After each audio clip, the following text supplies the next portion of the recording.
Para naman kay Gemini, ha? May 21, June 20, 2025, no?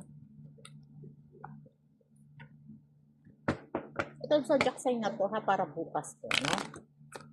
Medyo na anuhan ko lang.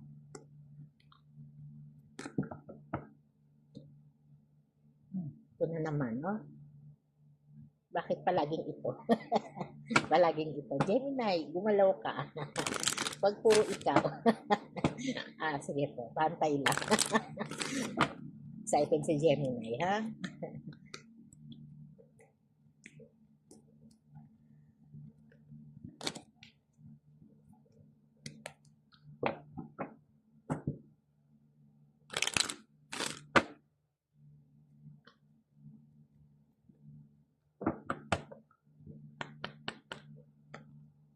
Ayan.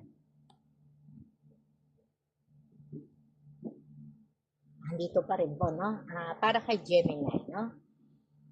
Bukas ay maaari, no, na magkaroon ng mga posibilidad, no, na pagbabago, no, para sa iyong mga koneksyon, ha? Connection sa kaibigan, connection sa pamilya, connection din po sa trabaho o sa mga taong mula sa past, no, na talagang may mga tao, no, maaaring magpakita ng interes na mas makilala ka, no, ng mas mabuti. At baka ito na yung maging simula, no, na magkaroon ka ng isang magandang panimula, no, para sa isang samahan, koneksyon, pakikipagkaibigan, no. At may mga sitwasyon dito na iwasan lang ang sobrang pag-iisip, ha? Baka masyado kang nag-overthinking, no. Iwasan lang din po, no, yung masyadong nagtitiwala, ha?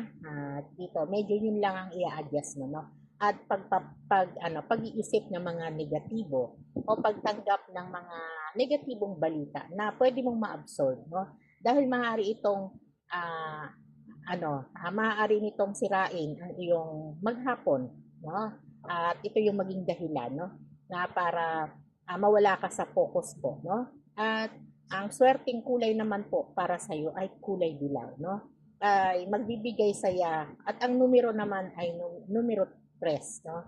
Ay tila magdadala naman, no, ng tiempo na maaari naman pong magpasaya sa iyo sa isang simple o sweet na mensahe na matatanggap mo sa iyong mga mahal sa buhay, no, na mula sa malayo, mula sa iyong puso, no. Sabi nga dito, ha, dito kailangan mo lang, no, na mag-focus sa mga magagandang manifestation, no, para mas maganda at mas maging okay